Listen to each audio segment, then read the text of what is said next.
దేవుడు మన కోసం కట్టినవి కొన్ని ఉన్నాయి, అది చెప్తానండి.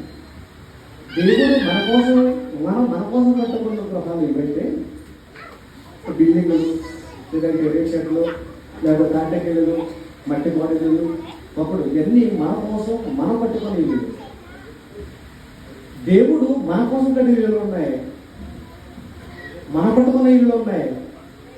ఏ ఇంటిలో ఉంటే బాగుంటుందో ఆలోచన చెప్పి చూపిస్తాను. జాగ్రత్తగా బాగుంటుంది, కొంచెం ఆలోచించండి ప్లీజ్. దేవుడు మొట్టమొదటిగా మన కోసం కట్టిన ఇల్లు కట్టుకుంటాడు, పంచభూతాలను కట్టుకుంటాడు.